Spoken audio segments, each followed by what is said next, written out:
Partagez votre passion du football avec Premium Automobile, partenaire de l'Estac.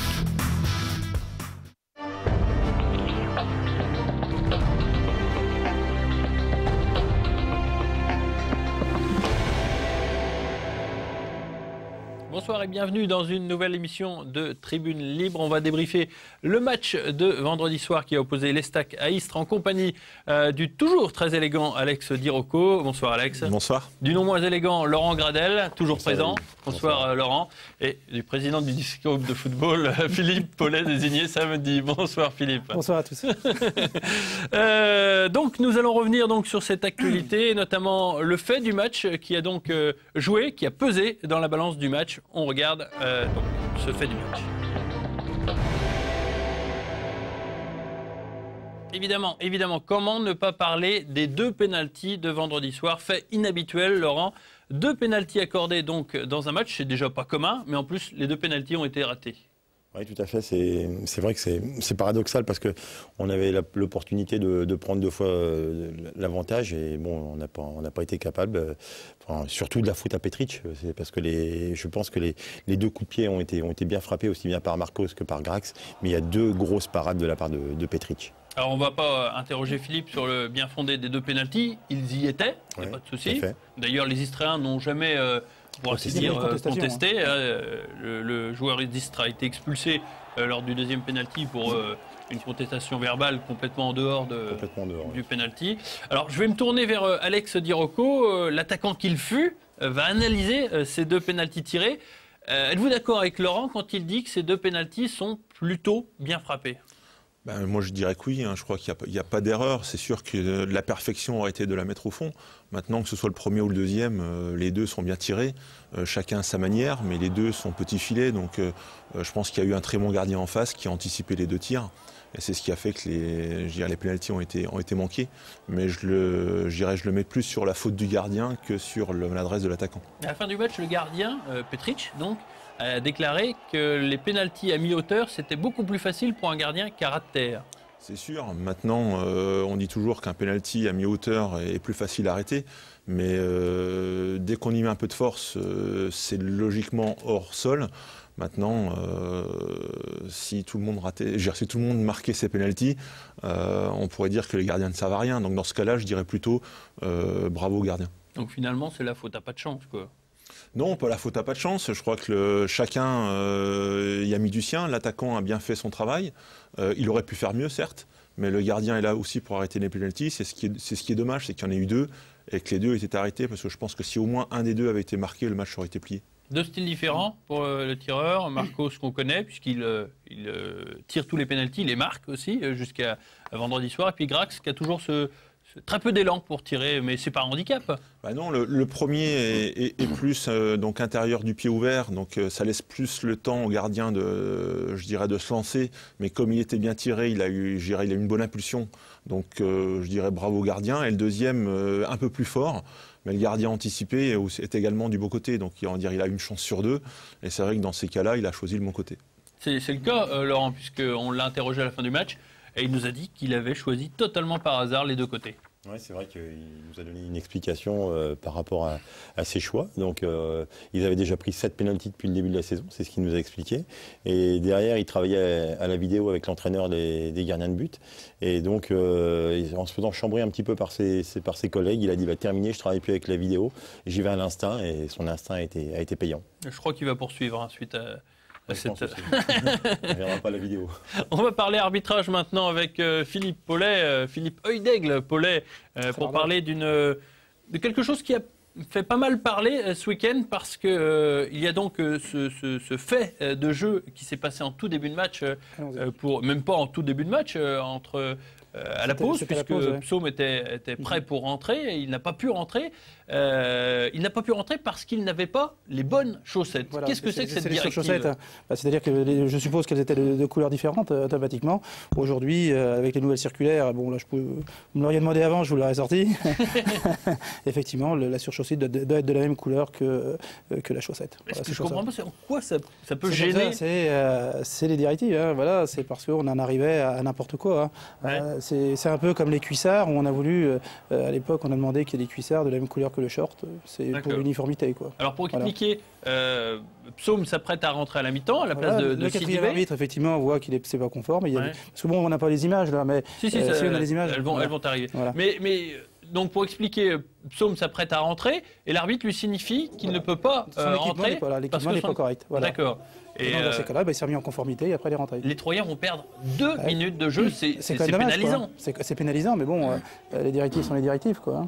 C'est toujours pareil. On peut pas. C'est pas parce que on est prêt, mais du moment qu'on n'est pas conforme, on rentre pas sur le terrain. C'est que des chaussettes, quoi. Oui, mais enfin, on peut faire. C'est des chaussettes, mais ça peut être aussi. On change les shorts. C'est comme ça. On doit être conforme. Et avant de se présenter justement au quatrième arbitre, on doit justement être dans la tenue. Par rapport à la loi 4. Ça a créé un branle-bas de combat parce que vous voyez, même c'est Bob Molina qui enfile les chaussettes à Psaume. C'est quand même dommage de perdre du temps, quoi. C'est quand même Laurent. C'est quand même bête. C'est bête de perdre du temps. C'est quand même bête, surtout qu'à la conférence de presse. Je me rappelle, David, vous avez posé la question à Jean-Marc Furlan, il était quand même assez remonté, je pense, contre son joueur. Parce qu'il est au courant, je pense, de ça depuis le début de la saison. Et c'est vrai qu'on perd 2 minutes. Quoi. Et 2 minutes jouer à 10, c'est important. Il met son équipe en difficulté. Comme le disait très justement Alex, il tente, quoi. Il sait, mais il tente. Alors que on va dire tous les joueurs, à un moment donné, connaissent les règles. Après, c'est la petite barrière où chacun met ses limites, on va dire ça comme ça. Et c'est vrai que des fois, sur des chaussettes, ça peut perdre du temps. Voilà, si l'équipe prend un but à ce moment-là, c'est un peu risqué quand même. Mais c'est un peu bête. C'est ni plus ni moins comme les bijoux, comme le strapping sur on le sait. Et on dit toujours, on essaye de passer. C'est un peu bête, pardonnez-moi, mais parce que le match contre Brest où Zebina sort pour changer de crampon, qu'il est bloqué sur le côté, il voit son équipe encaisser un but alors qu'ils sont à 10, quand même, c'est très bête. Oui, mais c'est très bête, mais il y a des choses qu'on peut éviter. Là, aujourd'hui, il y a quand même eu la réponse pour Zebina. A priori, c'est une panne d'oreillette. Panne d'oreillette ? C'est ce qu'ils ont dit. D'accord. Mais là, il n'y a pas eu de panne d'oreillette. Non, parce que le joueur n'était pas en conformité avec la loi 4. D'accord. Il argumente toujours avec des chiffres. Non, autre ennui donc lors de ce match Estac-Istres qui est passé, à vrai dire, un petit peu à l'as, j'ai envie de dire. C'est un geste de Thiago, le milieu de terrain brésilien. À la fin du match, vous allez le voir sur les images, Thiago décide de faire une passe hors trait. Donc alors que l'Estac fait match nul, ça passe très moyennement aux yeux du public. Thiago se tourne vers le public et il décide à ce moment-là de faire un geste répréhensible. Vous allez le voir, c'est dans le coin de l'image, vous allez voir, c'est très discret. Voilà, il remet cette balle en retrait. L'Estac a besoin d'égaliser, ils sont pressés, le public n'aime pas beaucoup. Et Thiago fait savoir, voilà, avec un doigt d'honneur, qu'il n'apprécie pas le public. Qu'est-ce qu'il y a, Philippe ? Non, rien. Il méritait un avertissement. Il aurait pu. Ouais. On aurait pu aller plus loin, à la limite, si l'arbitre le voit. C'est la règle du jeu. Hein. Vous vous souvenez, la semaine dernière, Laurent, on a parlé de la nervosité. Je repense à ça par rapport à la semaine dernière, ce que vous avez souligné au Havre, où il avait mis énormément de coups, il était perdu beaucoup de ballons. Peut-être un peu moins serein en ce moment. Et c'est une pièce, on s'est aperçu que c'était vraiment une pièce très importante du système troyen. Ouais. Il a fait un gros début de saison, un petit peu moins bien en ce moment. Donc un joueur peut-être un petit peu fragilisé. Ouais. Donc, mais c'est vrai que c'est un geste. C'est moyen. C'est moyen. C'est même une Alexis, plein match. C'est plus que moyen sur le terrain. Surtout vis-à-vis de son public. Tout à fait. Tout à fait. Même si on le sait, le public troyen est très très difficile. Ah, mais le public ne l'a quand même pas oublié depuis le début de la saison, puisque à chaque match. Oui, puisque c'est l'un des joueurs les plus adulés. Ouais, exactement. Ça me paraît aussi normal que le public pousse alors qu'il y a match nul, quoi. Donc c'est, je dirais, c'est plutôt le geste qui est incompréhensible et qui ne doit pas être toléré. D'accord. En tout cas, il s'est excusé donc dans la presse.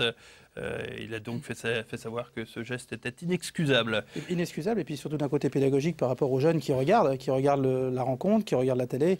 C'est pas l'exemple. On va maintenant écouter, je dis bien écouter, une déclaration plutôt surprenante. Elle nous vient il rigole, Laurent. C'est une déclaration de l'entraîneur d'Istres, José Pasqualetti. Je vous propose de l'écouter et on l'explique ensuite. On écoute. Il y a eu de la suffisance de la part de certains de mes joueurs, voire parfois de la prétention. Je pense qu'il y en a qui ont failli dans l'esprit collectif. Celui que je prône et celui qu'on a démontré jusqu'à présent à Istres. Donc ça, je ne le pardonnerai pas. Je ne vais pas réagir à chaud, mais je pense que lundi, on réglera certaines situations. Parce que je n'ai pas aimé du tout. Malgré le respect que j'ai pour Troyes, je pense que ce soir, un point, c'est pas cher payé pour nous. Alors Laurent, ce garçon se déplace avec son équipe disposée en 4-1-4-1. à base très défensive, bloc très bas, évoluant en contre. L'Estac a des occasions supérieures en nombre, rate de pénalty. Istres a 2 voire 3 occasions en tout dans le match. Et il nous fait cette déclaration en disant on méritait la victoire.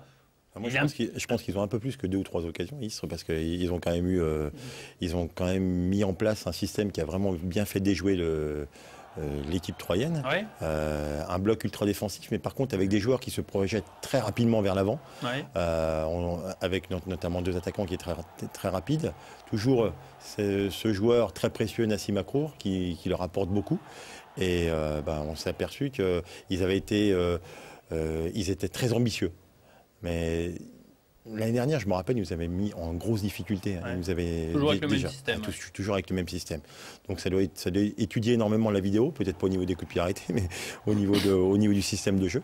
Et franchement, après, je pense qu'il en voulait énormément à ses joueurs, surtout normalement, je pense à Gouazi qui a été expulsé vraiment pour des paroles. Enfin, vous ne le trouvez pas un poil prétentieux? C'est prétentieux de sa part. C'est prétentieux de sa part. Honnêtement, c'est pas honnête vis-à-vis de ses joueurs parce que hormis Aguadzi, ils ont tous plus ou moins rempli leur contrat, surtout Petric. Ils ont rempli leur contrat et surtout ils ont quand même évolué pendant pratiquement une demi-heure à 10.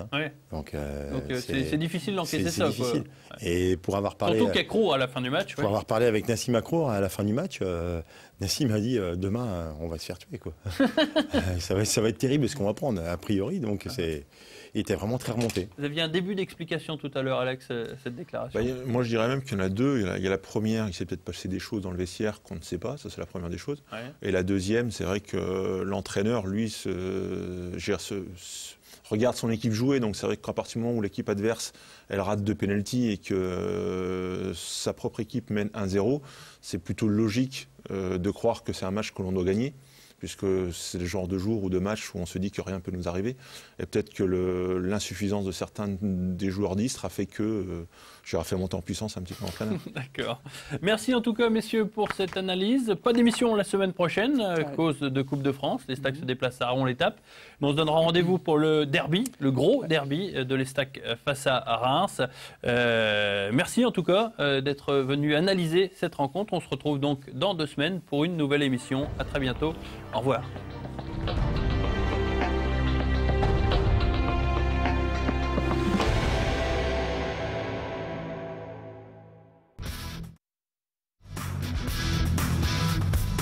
Partagez votre passion du football avec Premium Automobile, partenaire de l'Estac.